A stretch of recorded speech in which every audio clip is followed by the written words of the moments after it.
When Irene Moore Lyon changed her will late in life, she didn't make small adjustments. She made a statement. She removed a prominent physician. She removed a man she had once trusted. She removed someone who had been positioned in her earlier estate plan. And in his place, she installed a bank. When a wealthy woman replaces a person with an institution, there is always a reason. Fear, influence, estrangement, a loss of confidence, a secret, a late life shift in loyalty. To understand what happened, though, we must first endeavor to understand Irene. She was the heiress who was never quite what people assumed. To understand Irene's final decisions, you must strip away the headlines and the fortune and look at the woman herself, although she's admittedly hard to find, much more difficult to pin down than the more available Betsy. Irene, born in 1882 in Westmoreland, Pennsylvania, grew up in two parallel worlds. First, Greensburg, Pennsylvania, the hometown, the base, the site of coal money. Second, Washington, D.C., the winter home, the center of status, charity, and refinement. She was accustomed to servants, travel, invitations, charitable societies, and rooms where reputations mattered as much or more than anything else. But growing up in privilege also meant growing up with additional scrutiny and notoriety. An heiress's life was not fully her own. Everything about her future, finances, expectations, even relationships, was managed, observed, and possibly, if not probably, manipulated by those around her. And in that world, one figure is especially important, the husband, of which she had three. Her first marriage was to Hubert Wigmore in December of 1908. She was 26, he was 34. He was likely her first love, someone who could begin filling the void left by her father's death some 16 years earlier. Born in San Francisco in 1874, Wigmore was a military man, polished as a shiny brass belt buckle and holder of a degree from West Point. He was the kind of man stories start with, a uniformed young officer with more future than past. He spent his 20s chasing coal along coastlines in the Philippines, effectively mapping coal deposits for the U.S. Army. You would find his name, ubiquitously signed, beneath government seals, a man trusted by the coal industry and the USA at the highest levels, and he would meet and marry the heiress, the daughter of coal herself. Two lives shaped by buried seams of black rock, his by surveying it, hers by inheriting it.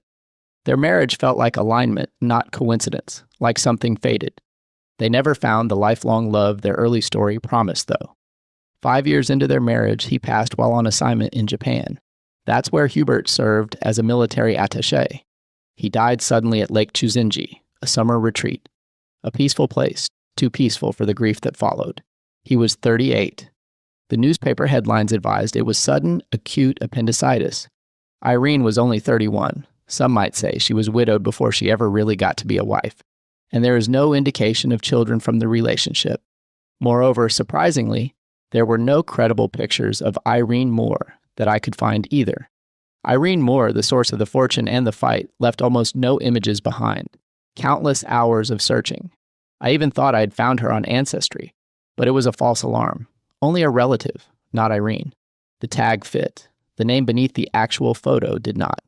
Even that likeness was faded and drawn, a specter in a story where others would later be everywhere.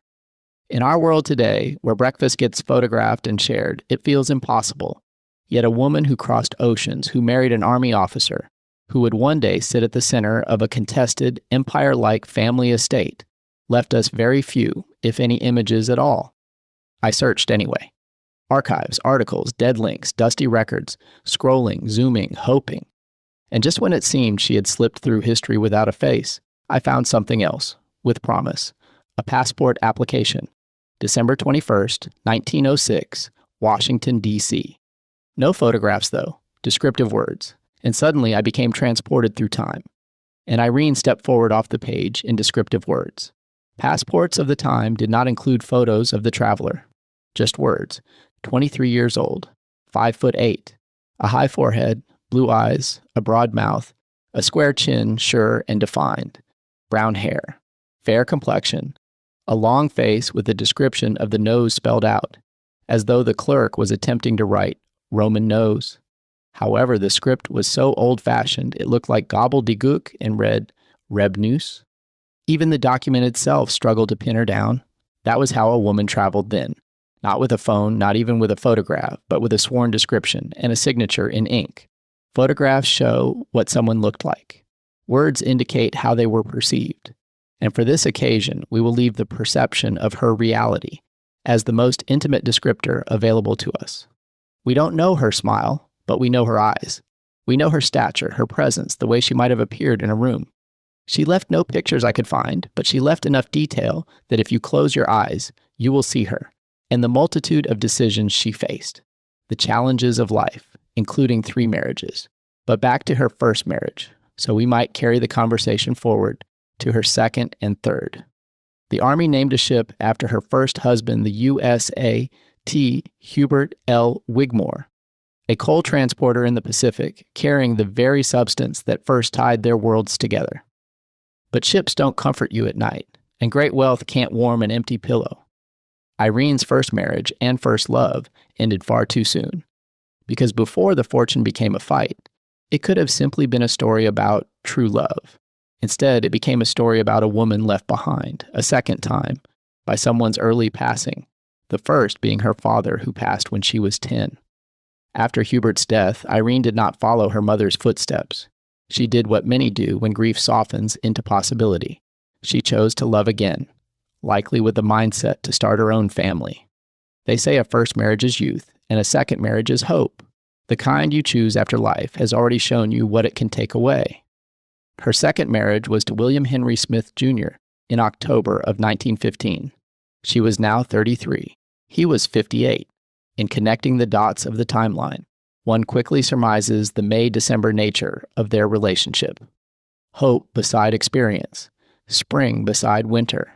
William Henry Smith was a man of means, but one who married up when he married Irene.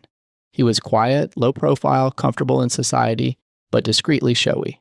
If Hubert was ambition and service abroad, William was stability closer to home. He wasn't a headline maker. He was the kind of man whose presence was felt more than heard.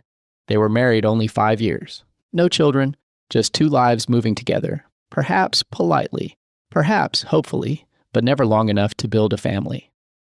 In 1917, they acquired the estate in Rockville, Maryland, a grand home, the kind built for holidays, laughter, and children's footsteps on staircases.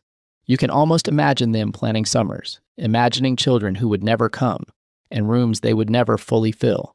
A house and estate full of possibility that never quite delivered on the promise of the partnership. William Henry Smith died October 27, 1920. Irene was now 38. 2 marriages, 2 husbands, no heirs. Then, on August 18th of 1921, Irene's mother, Elizabeth Stauffer, died at the age of 80. Irene was now 39, having lost yet another close family member, less than a year after losing her second husband. This pattern would come to haunt later generations as well. And still, Irene lived on. Not as a forgotten widow, but as a woman with land, property, and, like her father, a fortune quietly sitting beneath her feet. A woman who moved through life without a photograph to be found, yet with a story that even now refuses to disappear. Given the age of the people in her life and the ready access to medical care her lifestyle afforded, it is reasonable to ascertain that in the early 20th century, a woman of Irene's status relied heavily on her doctors, not just for physical health, but for counsel, discretion, emotional support, and confidential advice. Doctors were among the only men who could engage socially and professionally with elite women without raising eyebrows. This is likely how Dr. James Alexander Lyon enters the picture. He wasn't merely a physician, he was part of Irene's social infrastructure.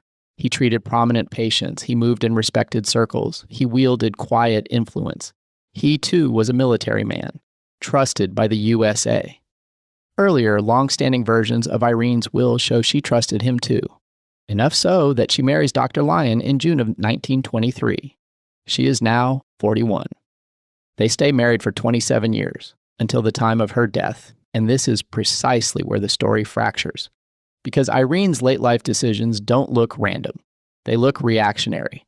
Something happened late in her life that changed how she viewed Dr. Lyon, her estate, her relationships, her responsibilities, and her future legacy. We may never know the exact event through her words, but the will itself is the fingerprint of the shift. a shift large enough to remove a man of Lyon's standing and replace him with a trust, managed by the Washington Loan and Trust Company. But there is likely a second force shaping her decisions, one rarely captured in formal records: isolation. She lived a life defined by money, but not necessarily by companionship.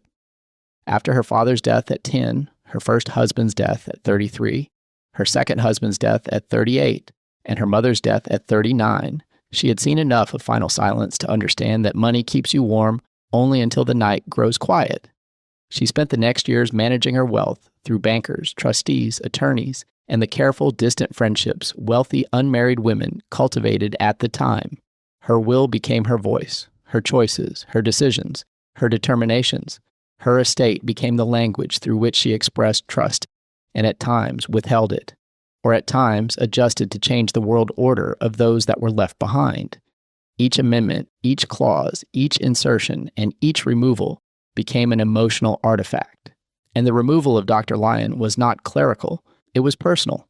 Did he disappoint her? Did he betray a confidence? Did someone influence her? Did she fear blending her estate with outside families? Did she discover a hidden connection? Or was declining health making her vulnerable to institutional advice with unknown motives? We don't truly know. However, we do know this: the amended will was structurally unusual. Banks replaced individuals. Beneficiaries disappeared. And the woman who made the changes died soon after. The adopted daughter, Betsy, was lightly provided for, and had it gone Irene's way, an orphaned grandchild would inherit it all.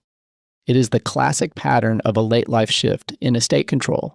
But before the lawsuits, before the estate battles, we must meet the man who stood beside Irene longer than anyone else ever did, longer than her father, longer than her first two husbands combined.